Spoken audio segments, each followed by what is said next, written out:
Bonjour à toutes et à tous, bienvenue à Éléments de langage, un podcast maintenu et animé par Driss Ali. 18 ans se sont écoulés depuis les attaques du 11 septembre. Chaque anniversaire est une occasion de faire le point sur les leçons véritables de la tragédie du World Trade Center. La plus importante peut-être est que le 11 septembre n'a été qu'une prise de rendez-vous, une invitation à en découdre. Et la suite des événements semble aller dans ce sens puisque les attentats se succèdent depuis 18 ans, notamment en France et chez les alliés musulmans de la France. Alors, il faut bien comprendre que l'islamisme a l'initiative. Il décide quand ou comment. Il n'y a rien à faire, c'est la dure loi des guerres asymétriques, un genre particulier de guerre où le faible s'en prend au fort. C'est le faible qui a l'initiative, c'est le faible qui décide quand vont commencer les hostilités. Et le devoir du fort, c'est-à-dire nous, n'est pas d'éviter la bagarre, mais de se préparer à rendre coup par coup et le plus vite possible. Car plus il retarde l'échéance, c'est-à-dire plus la France retarde l'échéance, plus elle risque de se battre seule, ses alliés les plus faibles ayant tendance à succomber rapidement. Alors, comment se préparer à la bagarre? C'est-à-dire comment livrer cette bataille contre l'islamisme et le terrorisme? Au fait, il faut faire deux choses à la fois. C'est s'occuper de ses amis, donc les États, les nations amies de la France dans les pays musulmans. Donc, grosso modo, Maghreb, Sahel. Donc, s'occuper de ses amis et remettre de l'ordre chez soi. Ça a l'air simple, mais on n'y arrive pas. Donc, s'occuper de ses amis, ça veut dire quoi? Ça veut dire que déjà, il faut comprendre par où est-ce qu'ils en sont. Quel est le diagnostic aujourd'hui dans les pays du Maghreb et dans une certaine mesure au Sahel? Dans les pays du Maghreb, on est en train de vivre un énième pic de l'islamisme, du djihadisme, du fanatisme religieux. Il n'y a rien de nouveau là-dedans, rien de nouveau. L'histoire d'un pays comme le Maroc, l'Algérie, la Tunisie est rythmée par des variations sur 30, 40, 50 ans, avec des poussées de fièvre au nom du djihad. Alors c'est toujours une tribu qui envahit l'autre parce qu'elle n'est pas assez musulmane, une dynastie qui renverse l'autre parce qu'elle n'est pas assez rigoriste ou fondamentaliste, des rébellions contre le voisin, contre le pays voisin parce que soi-disant il est devenu hérétique, un changement de régime puisque la nouvelle dynastie, le nouveau régime a envie arrive en disant qu'il va renouer le contact avec ce qu'on appelle le salaf saleh, c'est-à-dire d'où vient le mot salafisme d'ailleurs. Donc renouer le contact avec l'époque du prophète, avec l'islam véritable. Ça a toujours été comme ça. J'en ai parlé ailleurs dans d'autres articles. Donc on y est encore. La bonne nouvelle, c'est que c'est cyclique et peut-être que le cycle va s'inverser. Ça, c'est la bonne nouvelle. Donc, un jour, ça va s'arrêter. Je ne sais pas vous dire quand, mais ça va s'arrêter. C'est cyclique. La mauvaise nouvelle, c'est que ça coïncide avec le boom démographique des années 80-90, qui fait qu'il y a des millions d'adolescents, de jeunes, disons entre 15 et 25 ans, qui sont disponibles pour tout et n'importe quoi, pour n'importe quelle aventure. Et chez nous, une aventure basée, teintée de religiosité, c'est une aventure extrêmement dangereuse, puisque nos peuples, à nous, au Maghreb, sont très religieux, très conservateurs. Et plus que ça, c'est même pas une question de religiosité, c'est même une question de grammaire. Quand le mot religion pour nous ne veut pas dire la même chose que pour un espagnol ou un grec ou un français. Pour nous, le mot religieux est encore un mot sérieux.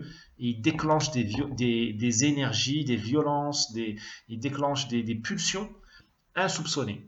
Alors quand vous dites le mot religion à un grec ou même à un russe ou un polonais, c'est pas la même chose.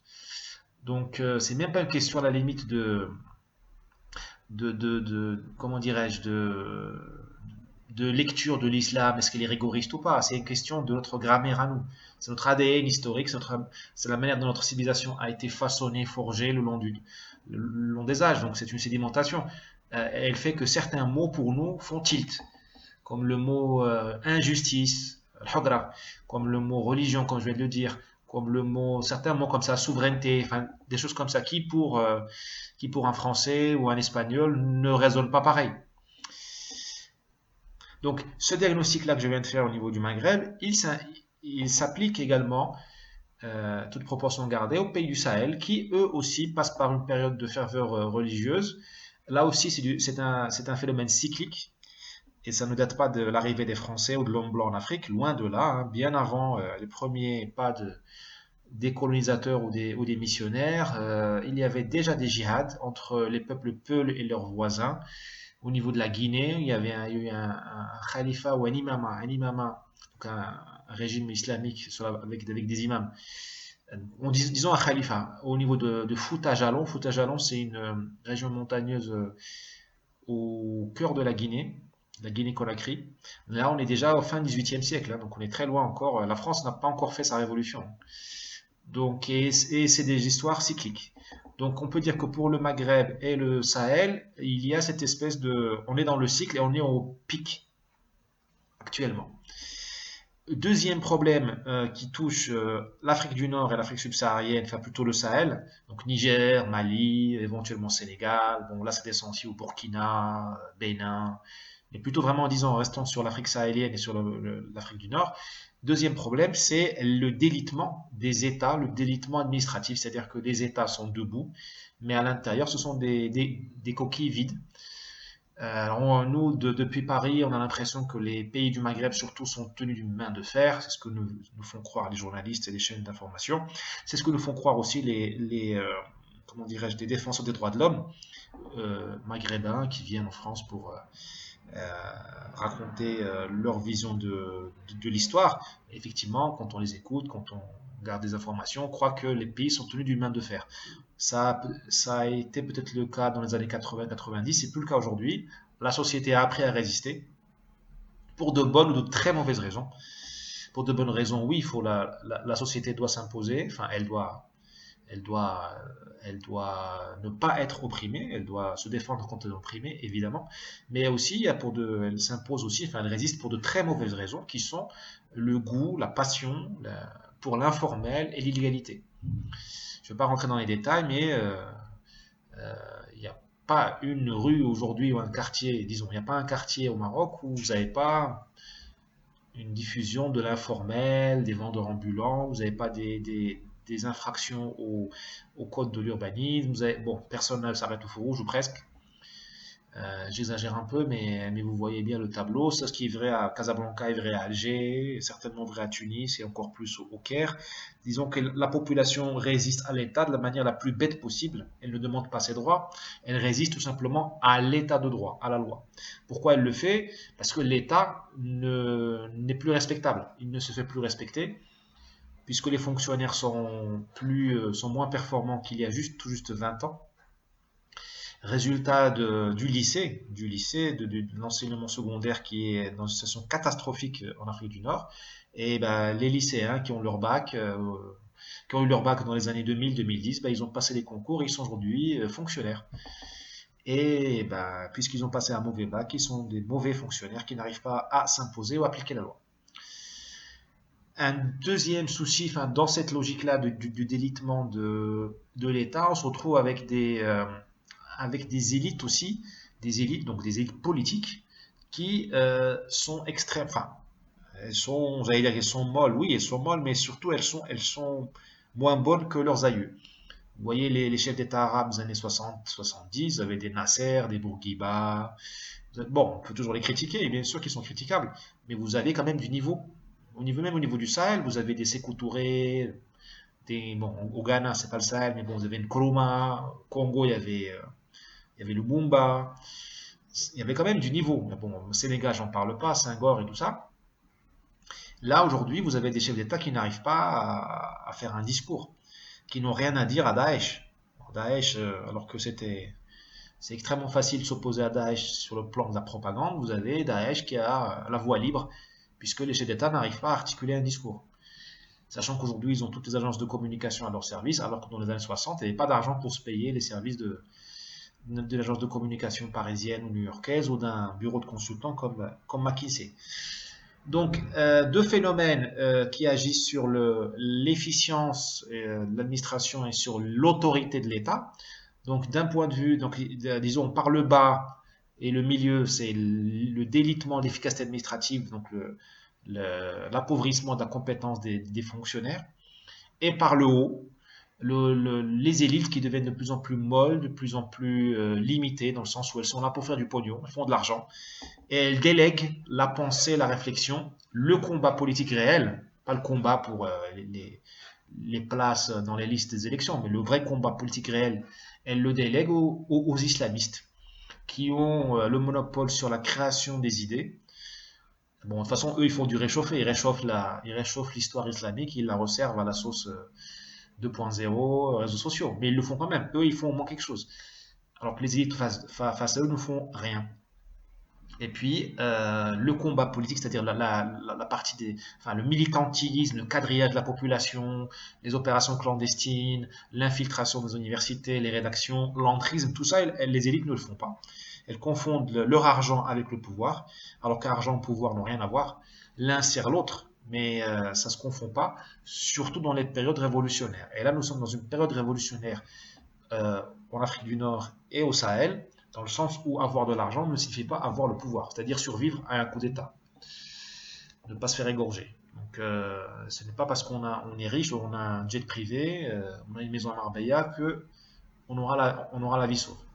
C'est vrai dans les conditions normales, quand le pays est stabilisé, mais là, dans les périodes révolutionnaires, les périodes de transition, la violence redevient une matière première licite, en tout cas disponible pour un nombre important d'acteurs politiques, et les islamistes l'ont bien compris. Et eux, ils s'en servent. Donc, quel est le rôle pourquoi je parle de tout ça? C'est pas pour le plaisir de la digression, on est vraiment au cœur du sujet, c'est-à-dire que ces voisins-là de la France, parce que maintenant même le Sénégal est un voisin de la France. La frontière de la France et de l'espace Schengen, elle commence au Sénégal maintenant. Elle est plus à Tarifa en Espagne ou en Corse. Elle est beaucoup plus basse puisque, vu les enjeux d'aujourd'hui qui sont l'islamisme, l'immigration clandestine et le trafic de drogue, nos frontières commencent beaucoup plus bas. D'ailleurs, ça, c'est nos aïeux l'avaient compris. Enfin, nos ancêtres les Gaulois, hein, pour faire un trait d'humour, l'avaient bien compris, hein, ou même les Espagnols. Les Espagnols d'Isabelle la catholique ou de Philippe II au XVIe siècle, ils considéraient que leurs frontières commençaient au sud du Maroc, hein, d'où l'installation des fameux presidios, qui sont des points de passage, des points des checkpoints, évidemment fortifiés parce qu'ils étaient en territoire ennemi, mais ils les ont installés à Sidi Ifni, au sud du Maroc, ils ont pris Tanger au nord, ils ont pris Oharan, vers El Kbir. Ils l'ont pas fait pour le plaisir d'évangéliser les musulmans. D'ailleurs, ils s'y sont pas, ils ne l'ont jamais réussi. Mais ils l'ont fait pour voir venir les attaques et bloquer ce qu'on appelle en droit maritime les approches des ports. Parce que vous prenez un pays comme l'Espagne, il est entièrement ouvert sur l'Afrique du Nord, des Canaries aux Baléares, et l'approche de l'Espagne, on vu la côte espagnole déjà au large du Cap-Vert, quoi. Donc les Espagnols, ils ont fait ça. La France aussi l'a fait. Les Italiens étaient présents, les Génois ou les Vénitiens, tout au long de la fin du Moyen Âge ou de la Renaissance, ils étaient présents à Bougie, en Algérie, ils étaient présents à Carthage, en Tunisie, ils étaient présents à Tripoli, en Libye. C'est pas pour le plaisir de la castagne, c'est parce qu'ils avaient compris que leurs frontières commençaient beaucoup plus bas et beaucoup plus loin au sud, voire à l'est, hein, du côté des Turcs, voire de la mer Noire. Donc les frontières commencent beaucoup plus loin que ce qu'on croit, que ce que le laisse croire à les cartes. Donc il faut qu'on s'intéresse à ces pays-là du Sud et il faut les aider. Et il faut les aider contre eux-mêmes. Parce que c'est pas la faute de la France ni de l'Europe si les fonctionnaires du Maghreb sont moins bons que leurs prédécesseurs il y a tout juste 20 ans, ou que les élites sont plus molles et moins performantes qu'il y a 20 ans. Donc le rôle de la France, c'est d'inciter ces pays-là, de les obliger par l'arme, la carotte et le bâton. La carotte, c'est l'aide économique, le bâton, c'est les sanctions. Donc l'arme de la coopération, pour qu'ils recyclent leurs fonctionnaires, qu'ils améliorent leur quadrillage territorial et que leurs élites soient renouvelées. C'est un beau programme, c'est pas facile, mais déjà si on s'arrêtait pour réfléchir à un truc très simple. Quand vous êtes la France ou le Canada par exemple, et vous prenez dans un pays comme le Maroc, vous prenez tous les bac plus 6, bac plus 5, tous, vous leur ouvrez les portes. Est-ce que c'est un acte amical ou bien un acte de guerre? Disons un acte hostile pour ne pas s'emporter. Quand un pays vous prend la crème de la crème de votre jeunesse, est-ce un ami ou un ennemi? Pour moi, ça penche plutôt du côté de l'ennemi, hein. Donc, disons, faut que la France, l'Europe, les pays occidentaux se posent la question, mais là je parle surtout de la France, est-ce qu'on a vraiment raison de laisser partir les meilleurs élèves, les meilleurs talents des pays du Sud? Est-ce qu'on est vraiment en train d'aider les pays du Sud et surtout de s'aider soi-même? Parce que nous, on n'a aucun intérêt à ce que l'intelligentsia malienne ou sénégalaise ou tunisienne se trouve à Paris ou à Francfort. Il faut qu'elle reste chez elle pour contrer les islamistes. Parce que les États sont de plus en plus faibles, ils n'arrivent même pas à contrôler leur territoire, dans le cas du Mali par exemple, ou même un peu du Niger, ou, enfin, vous connaissez les exemples. Les États sont de plus en plus faibles et ils n'ont plus de cadre pour animer la fonction publique et les ceux qui sont restés, souvent, ils sont pas bons. Donc, bien sûr, on dira à la France qu'elle est néocolonialiste, mais on s'en fout. Faisons le job, survivons, gardons notre niveau, notre mode de vie, maintenons, préservons notre mode de vie, et après, si on se fait appeler de néocolonialiste, on aura l'éternité pour se repentir. D'accord? Pour qu'il y ait repentance, il faut qu'il y ait péché, hein. Si on ne pêche pas, s'il n'y a pas péché, on n'aura pas l'occasion de se repentir. Et comme nous aimons beaucoup la repentance, eh bien, je vous propose de pécher. Mais péchons utile, hein, ne faisons pas de bêtises. Commettons le péché pour défendre les intérêts de la France. Et puis, s'il faut s'autoflageller, on le fera avec plaisir plus tard et au plus grand bonheur de la société civile dite progressiste. Et là, je mets des milliards de guillemets parce qu'ils n'ont de progressistes que leur prétention. Maintenant, au niveau du territoire français. Là, on a parlé des amis de la France, les amis de la France ou les alliés de la France au sud, donc Maghreb, Afrique du Nord et Sahel. Que faire au niveau du territoire français? Au niveau du territoire français, il n'y a plus beaucoup de choix là.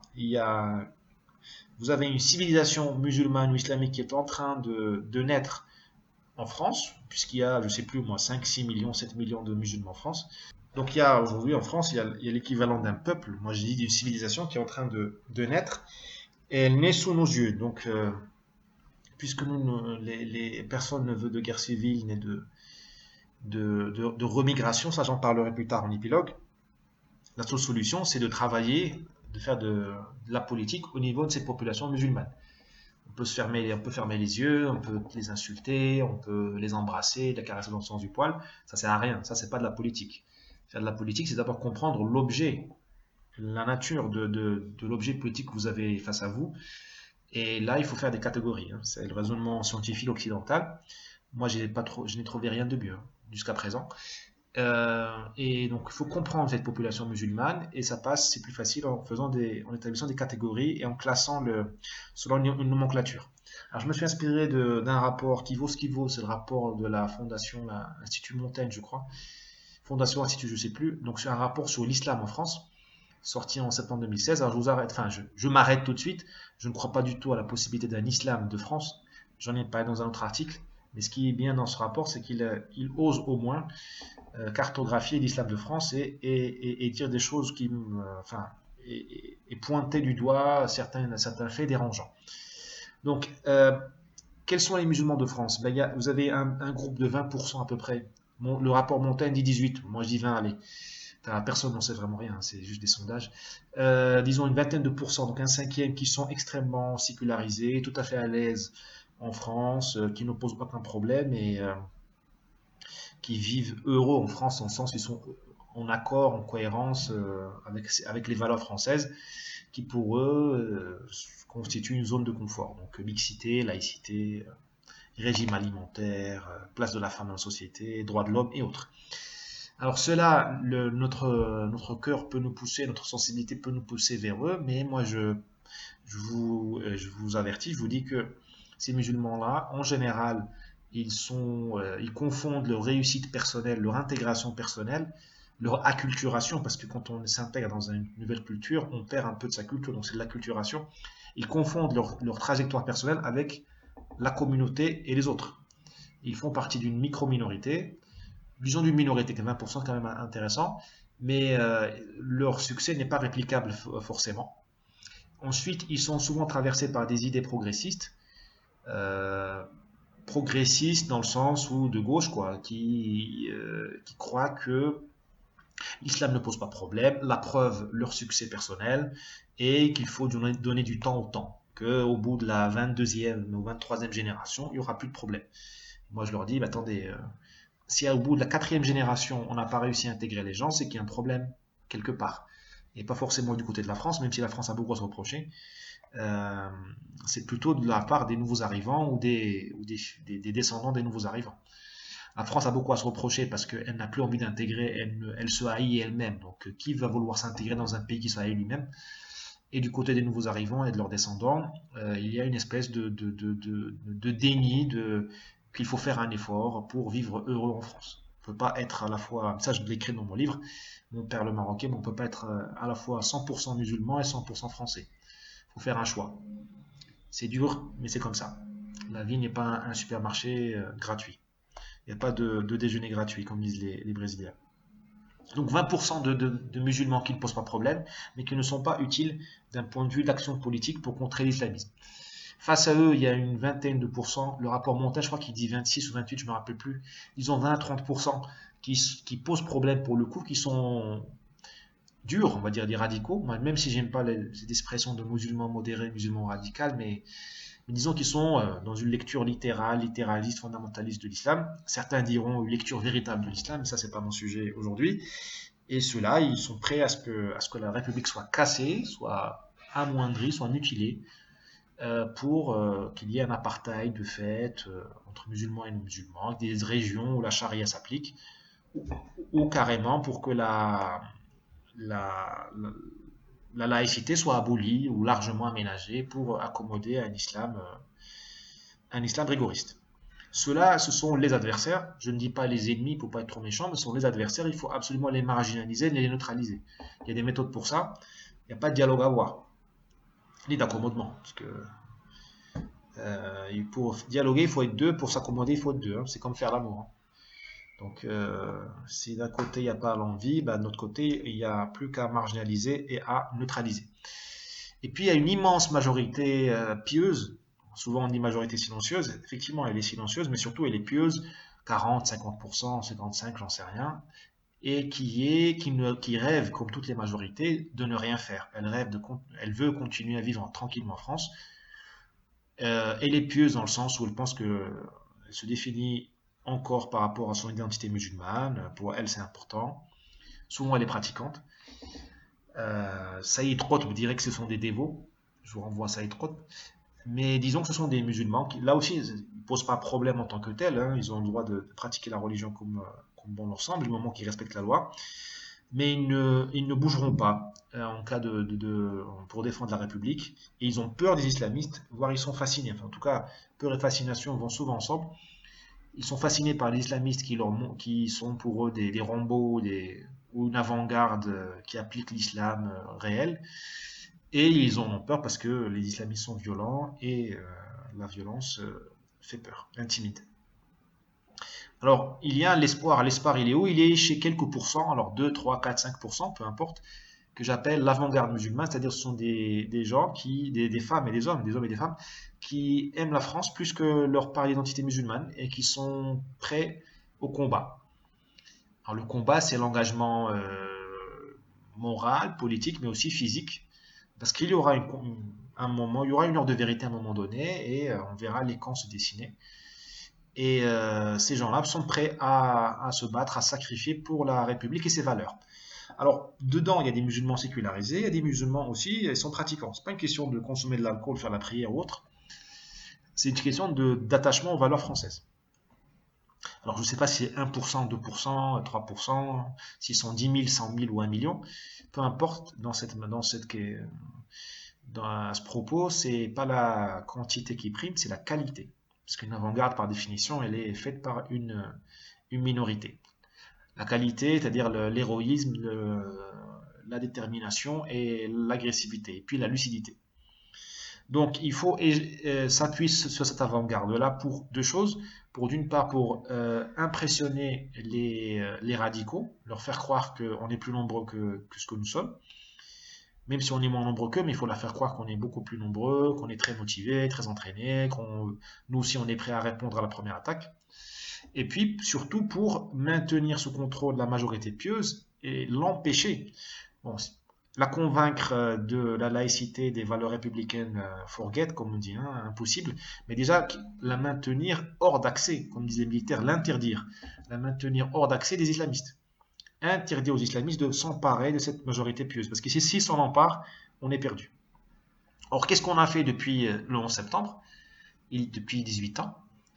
eh bien, on a laissé la majorité pieuse aux mains des islamistes, les grands frères, les salafistes, les wahhabites, tous les énergumènes qui ont reçu un titre de séjour, voire qui ont été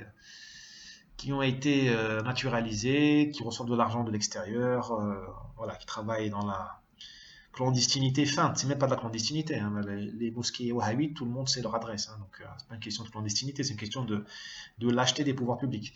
Donc, tous ces gens-là, nous les avons lâchés sur la majorité pieuse, qui est extrêmement vulnérable, parce elle est déjà religieuse à la base, et puis elle a peur de ces gens-là. Donc, on a fait l'inverse de ce que le bon sens préconisait. Et on a continué dans notre égarement. L'avant-garde musulmane, c'est musulmans, hommes et femmes. J'insiste sur hommes et femmes. Ce ne sont pas que des femmes, ce ne sont pas que des hommes. Hommes et femmes, ben, nous les avons démoralisés. Parce que depuis 18 ans, nous misons sur les rappeurs, les joueurs de foot et les humoristes, donc les abuseurs publics. Nous misons sur eux pour nous expliquer qu'est-ce que c'est que l'islam, pour parler aux grands frères, aux sœurs, aux beurres et aux beurrettes, pour parler au quartier. C'est tout l'inverse de ce qu'il fallait faire. Parce que ces gens-là, dès qu'il y a un attentat, ils sont les premiers à couper leur compte Twitter et à fermer leur téléphone. Je pense que vous l'avez remarqué. Il y a quand même pas mal d'attentats depuis 2015. Ben, j'ai jamais vu un joueur de foot, ou un humoriste ou un rappeur. Il y a des gens qui ont des comptes Twitter ou Instagram où il y a 10 millions ou 12 millions de followers quand même. Ce sont des leaders d'opinion. Ce sont des gens qui ont une responsabilité. Et puis vu le pognon qu'on leur a versé, il y a un minimum de responsabilité quand même à avoir. Et bien ces gens-là, ils brillent par leur absence. Lorsqu'ils ne tournent pas carrément le dos à la République et s'engagent dans des discours franchement anti-républicains. Je ne donne pas des noms, ça sert à rien, puis vous connaissez la chanson. Donc voilà, donc cette analyse, elle marche sur des œufs, mais il faut quand même marcher, hein. Enfin, si on s'arrête de penser par peur de casser des œufs, d'autres penseront à notre place. Les frères musulmans, les islamistes, les takfiristes, les wahhabites, appelez-les comme vous voulez. D'autres feront cette cartographie que j'ai faite, ils l'ont déjà fait très certainement, et ils mènent leur plan. Alors que nous sommes en train de nous déchirer sur des bêtises comme l'islamophobie ou les prétendues accusations de racisme ou de xénophobie, alors que le sujet n'est plus là. Nous ne sommes plus en 1980. Il faut quand même qu'on vive la vocation de notre époque. Notre mission aujourd'hui, c'est pas le SOS racisme, c'est vaincre l'islamisme en France. C'est ça la mission de cette génération. Si elle l'a pas compris, elle a pas compris grand-chose et elle est en bonne place, elle est en lice pour gagner le prix de la génération la plus bête peut-être depuis 1940, hein. Parce que comme dirait Saïd Qutb, le grand fondateur, le grand théoricien des frères musulmans, les signaux sont clairs sur la route, hein. Les références sont claires sur la piste, sur le chemin. Ça clignote de partout, hein. Donc, si cette génération ultra informée, ultra émancipée, puisque tout le monde maintenant a un avis et a accès à l'information dès l'âge de 12 ans, si cette génération n'a pas compris ça, c'est à désespérer. J'ai pas encore désespéré, ne vous inquiétez pas. Voilà, maintenant, ça c'est donc ce texte-là, il a été publié également sur le site web du magazine Causeur le 11 septembre, hein, le jour anniversaire des attentats. Il a suscité quelques réactions. En général, moi j'aime bien lire les commentaires puisque ça permet d'être connecté à son lectorat. Je réagis assez rarement parce que ça parler avec des pseudonymes, alors que moi je suis à découvert, c'est pas très cohérent. Parfois je réagis quand c'est des choses sympas. Et j'évite normalement la polémique des pseudos, même si leurs arguments sont souvent fondés, hein. C'est pas une question de dénigrer les critiques, loin de là. Puis on est là pour apprendre tous les jours. Mais quand même, là, j'ai quand même pas mal de commentaires et je voudrais les partager avec vous. Et je pense qu'ils disent beaucoup, ils éclairent beaucoup la situation qui est la nôtre aujourd'hui. Alors, certains, pas beaucoup, mais peut-être deux ou trois, mais ils le font tous les jours, me traitent de musulmans, comment on dit ça, de musulmans camouflés ou de militants islamistes camouflés en musulmans modérés. Bon, moi, ça me fait rire, hein. Ça me fait rire, et ils appellent ça la taqiyya. Alors là, c'est-à-dire, c'est un mot qui vient du vocabulaire des frères musulmans. C'est-à-dire qu'eux, dans leur avant-garde, qu'ils envoient en Europe, ils disent qu'il faut savoir gérer la communication. Il y a des moments où il faut faire semblant qu'on est occidentalisé, sécularisé, qu'on joue le jeu des droits de l'homme et de la démocratie. D'autres moments où il faut aller à l'attaque et voire être prosélyte et essayer de convertir les gens. C'est ça la taqiyya. Donc c'est dissimuler sa conviction réelle et prôner tantôt l'accommodement avec la laïcité, tantôt passer dans une position plus agressive ou prosélyte. Bon, je veux bien que les gens soient ravis de replacer le seul mot en arabe qu'ils comprennent, ou enfin qu'ils connaissent, taqiyya. Moi, je préfère la taqiyya au couscous. Donc, c'est un mot beaucoup plus noble, donc pourquoi pas. Il faut quand même être sérieux quand même. Enfin, il faut quand même lire mon livre sur le Maroc, voir mon livre sur Galula. Donc, je fais de la pub. Donc, mon livre sur le Maroc, c'est Mon père, le Maroc et moi, paru chez l'Artilleur en février dernier. 15 €. Et mon livre sur le père fondateur de la contre-insurrection, il s'appelle David Galula et la théorie de la contre-insurrection. Il est paru aux éditions Complicité à Paris en juin dernier et il vaut 17 €. Donc, il faut lire mes livres pour voir que j'écris une fatwa. C'est un trait d'humour. Je prescris clairement l'incompatibilité naturelle, enfin d'essence et de nature entre l'islam et la République française. Hein. Je l'écris. Ça m'a valu beaucoup de critiques très acerbes. Et moi, contrairement à d'autres, je n'écris pas avec un pseudo. Moi, je m'expose et tout le monde sait où j'habite. Donc, où ma famille habite, hein, et dans le Maroc. Donc, c'est moi qui prends des risques ici. Hein. C'est pas les gens qui sont derrière un clavier en train d'appeler à la guerre civile ou me traiter d'islamiste qui fait de l'entrisme. Donc, d'ailleurs, mon livre a le plus grand mal à circuler au Maroc. Ça doit pas être très étranger aux thèses extrêmement claires, lucides. Enfin, je sais pas si elles sont lucides, mais au moins elles sont claires et brutes et sans embâche, sans poétiquement correct que j'y développe, notamment l'idée que l'islam et la France sont tout à fait incompatibles. D'accord? Donc, je le dis. Il suffit de me lire. J'invite les gens à me lire avant de me traiter de tous les noms.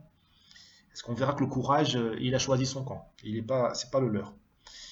Je me suis fait traiter d'islamophobe, je me suis fait traiter d'amis des sionistes, tout ça c'est pas très agréable. Encore une fois, surtout quand on travaille à découvert, qu'on est plutôt un garçon de bonne famille, on n'est pas habitué aux bagarres au coin de la rue, symbolique ou moins symbolique. Et puis quand on a de la famille sur place, c'est pas très drôle d'exposer sa famille à ça. Donc le combat politique, moi j'y suis un peu plus que ces gens-là qui sont derrière un clavier et un pseudo et qui se disent français ou patriotes. Il en faut un peu plus. Hein. La France mérite mieux que des pseudos pour la servir. Il lui faut des hommes et des femmes, mais des vrais, pas pas des êtres cybernétiques. Dans Galula aussi, hein, qui est sorti en juin dernier, je dis que l'ennemi réel de ma génération, c'est l'islamisme. Et aussi les cartels de la drogue, qui sont aussi une insurrection. Parce que Galula a travaillé sur l'insurrection. Moi, je dis qu'aujourd'hui, ma génération, elle fait face à deux insurrections qui sont la plus grande menace à la démocratie, aux droits de l'homme, qui sont l'islamisme et les narcotrafiquants. Il ne faut pas les oublier.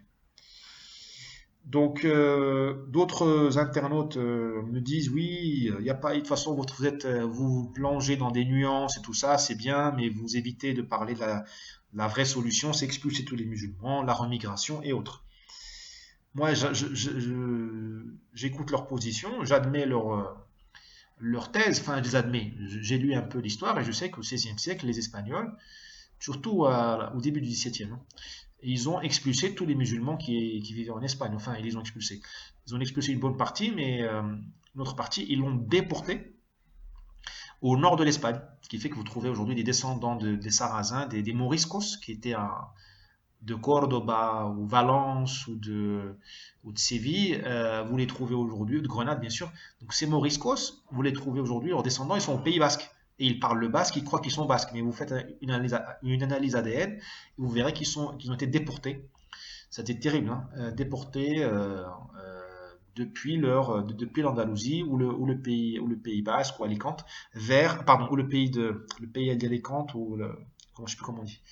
Disons, depuis l'Andalousie ou la région de Valence, qui était très riche en population musulmane, ils ont été déportés manu militari vers le Pays Basque, vers la Galice, vers le nord, la Rioja, éventuellement un peu vers la région de Castilla-La Mancha. Pas beaucoup vers l'Aragon, parce qu'à Saragosse, il y avait déjà une population musulmane, enfin de convertis, mais les convertis au catholicisme, mais les Espagnols ne leur faisaient pas beaucoup confiance. Je crois qu'on les appelait les mudéjar. On leur faisait pas beaucoup confiance, donc les Espagnols ont préféré envoyer les gens de l'autre côté. Et ceux qui n'ont pas été déportés, Ils ont été renvoyés au Maroc, en Tunisie, en Égypte. Certains Maïmonide est parti en Égypte, bon lui c'est un juif. Il est parti plus tôt. Parce que les Espagnols ont expulsé les Juifs d'abord en 1492, grosso modo. Bon, là, c'est le fanatisme catholique de la couronne espagnole d'Aragon de Castille qui était assez déplorable. Enfin, qui était déplorable. Donc, ils ont expulsé les Juifs d'abord. Et ils ont douté pendant un siècle s'il fallait expulser les musulmans ou pas. C'était pas par préférence religieuse, mais c'était parce que les musulmans avaient un rôle essentiel dans l'économie agricole espagnole. Ils géraient l'eau en général. Ils géraient la technologie de l'eau. Ils avaient cette technologie de l'eau.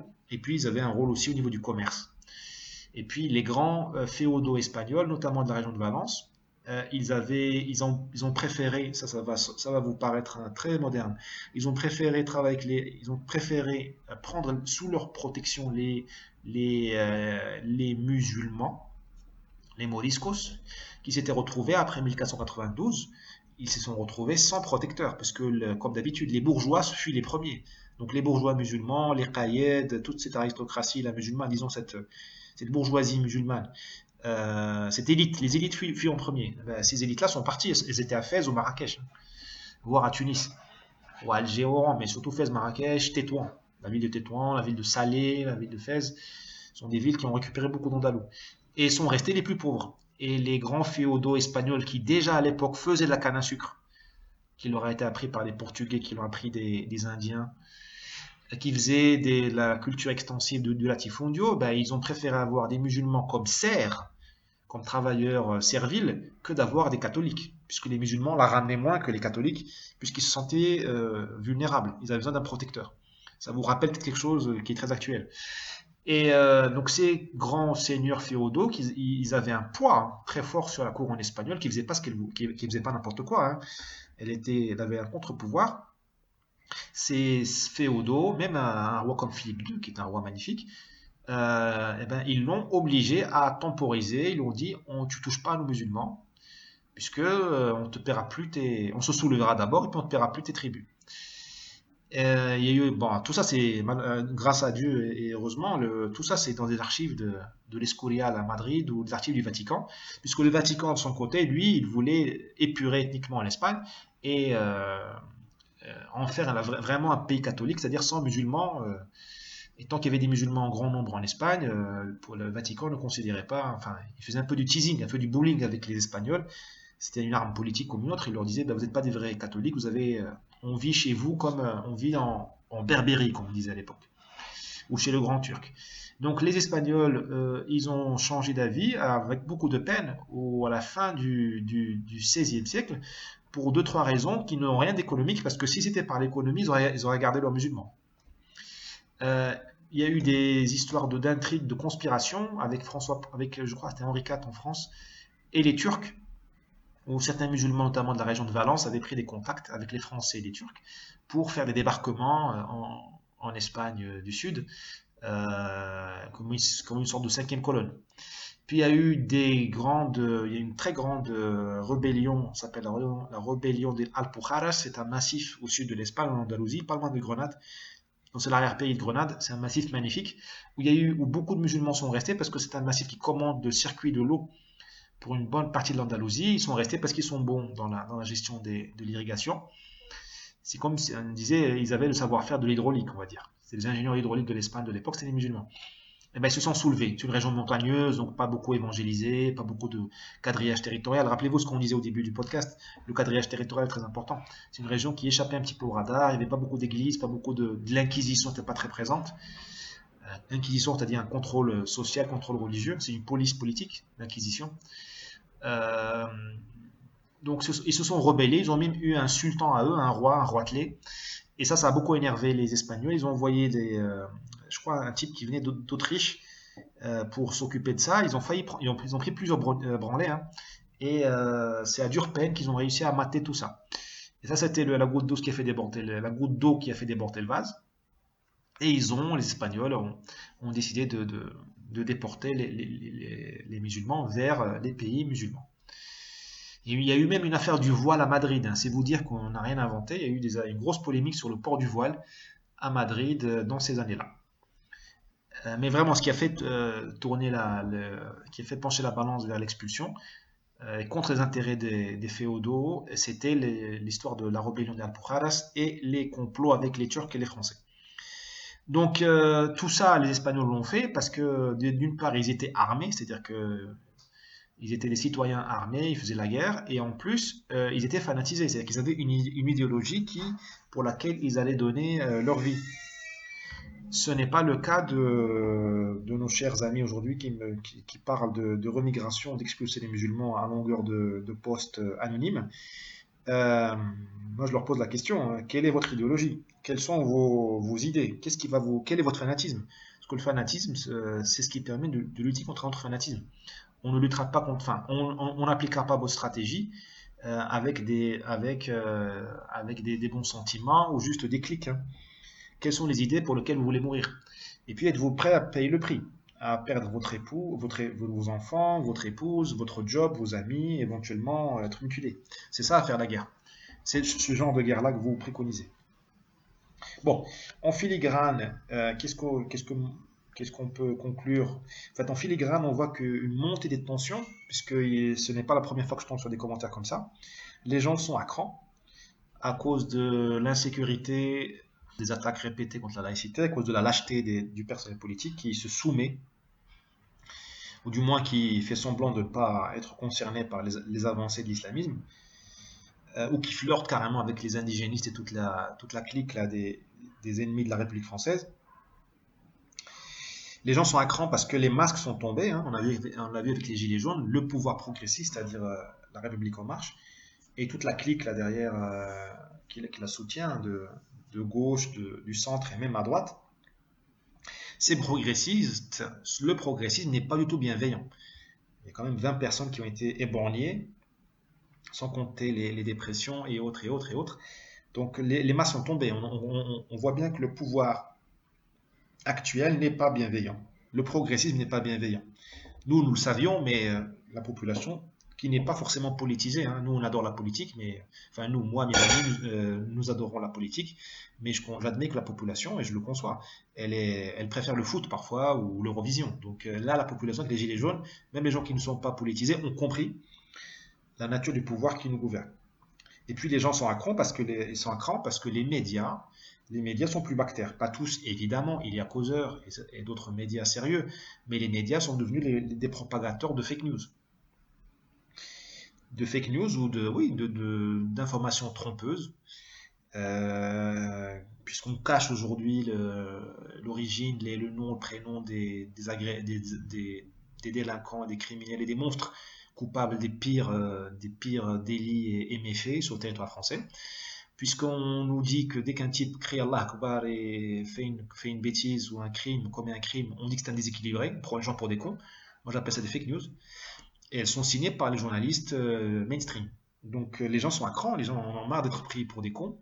Et maintenant qu'il y a Internet, les gens ont compris, ils ont ouvert les yeux. Les journalistes étaient aussi, enfin les grands médias, les mainstream étaient tout aussi mauvais il y a 10 ans. Mais aujourd'hui avec Internet, les gens ont le moyen de comparer. Donc que faire? Moi, on ne réglerait pas tous les problèmes, mais je pense qu'il est urgent de donner de la respiration aux Français. Ou à une partie des Français qui, on peut l'aimer ou pas, mais il est quand même composé de citoyens. Et à moins d'être déportés, il vaudrait mieux quand même leur donner un peu plus de respiration, plus d'oxygène. Que je dis déportés parce que je pense qu'une partie des progressistes serait ravie de voir ce qu'ils appellent les beaufs partir en Guyane ou s'exiler en Australie. Euh, donc il faut donner un peu de respiration aux gens, notamment de l'information. Donnons-leur des faits, le nom, les origines des gens qui font des bêtises. Ça permettra d'éviter aussi les mystifications et les fantasmes. On verra c'est pas tout aussi négatif que ce qu'on croit. Enfin, j'espère. Et puis, quand il se passe quelque chose d'important, qui fait sens, que ce soit couvert et que les jeunes politiques prennent la mesure de ça. Enfin, Villeurbanne, quand même, le jeune Timothée ou Timothy, je ne me rappelle plus, qui a été assassiné, égorgé, personne, ou presque, ne lui a rendu hommage au niveau du personnel politique. C'est n'importe quoi. C'est la machine. C'est comme ça qu'on fait une guerre civile. C'est comme ça qu'on divise le peuple. C'est comme ça qu'on crée le eux et le nous. Il y a des bonnes victimes, celles qui méritent d'être pleurées par les ONG et le personnel politique, et il y a les mauvaises victimes qui ne méritent rien. C'est honteux. C'est honteux d'un point de vue de liberté, égalité, fraternité, d'un point de vue républicain, mais même c'est déplorable vu de l'extérieur. Comment voulez-vous, Monsieur Macron, comment voulez-vous donner des leçons aux Brésiliens alors que vous n'êtes même pas capable de rendre hommage à Timothée? On est vraiment dans la pire des situations. Je ne sais pas où ça va aller, mais en tout cas, j'ai lu hier un type qui s'appelle Michel Goya, qui était un écrivain, un militaire et qui est aussi intellectuel, historien. Il a dit quelque chose de très important. Il a dit, il y a ceux qui comprennent qu'il y a un problème, ceux qui savent qu'il y a un problème. Il y a ceux qui ont une solution ou un début de solution. Et puis il y a ceux qui sont en position de décider. Eh bien, il dit, lui parlait de l'institution militaire, il dit, les choses s'arrangent quand ceux qui ont la solution arrivent en position de décider. Ben, j'espère vraiment que nous arriverons rapidement en position de prendre des décisions parce que nous avons ne serait-ce que le début de la solution. Alors que ceux qui sont en place, ils refusent même de comprendre qu'il y a un problème. Merci beaucoup, c'était Éléments de langage. Soutenez-moi avec votre bouche à oreille, faites circuler cette vidéo, même si vous n'appréciez pas forcément tout le contenu. Mais il faut aider, je trouve, tous ceux qui pensent à contre-courant, ceux qui prouessent par les temps qui courent. Et puis ceux qui travaillent surtout à découvert, sans pseudonyme. Merci, à la prochaine, à lundi prochain. Au revoir.